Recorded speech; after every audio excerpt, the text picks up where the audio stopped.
નમસ્કાર દર્શક મિત્રો, એસડી ન્યૂઝ ગુજરાતી ચેનલ પર આપનું સ્વાગત છે અને હું આપની સાથે વૈશાલી પુવારુ કરીશું નજર આજના સમાચારો પર। તલોદ ખાતે હોળી દહન કાર્યક્રમ ઠેર ઠેર આયોજિત કરવામાં આવ્યો। સાબરકાંઠાના તલોદ ખાતે અંબાજી મંદિર, ટાવર ચોક, તલોદ બળિયાદેવ મઠ ખાતે ખૂબ મોટી સંખ્યામાં ભાઈઓ તથા બહેનો હાજર રહ્યા હતા અને છાણા મોટા પ્રમાણમાં લાકડા તથા હોળી માતાજીના છાણા, લીમડો, શ્રીફળ, નારિયેળ, નવપરણેલા દંપતી પોતાની મનોકામના પૂર્ણ કરવા હોળી માતાજી દર્શન કરવા ધન્યતા અનુભવી હતી। તલોદ નગરજનો હોળીના દર્શન ખૂબ મોટી સંખ્યામાં ઉપસ્થિત રહ્યા હતા।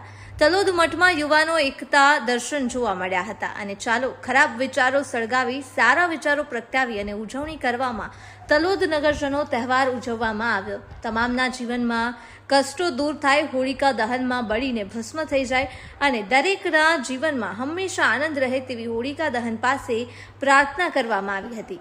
હોળી દહનને સૌને શુભકામનાઓ સાથે હોળી ફરતે ફરી અને માતાજીના આશીર્વાદ લેતા હતા। Press reporter Paresh Sharma, Talod, Sabarkantha, ST news Gujarati.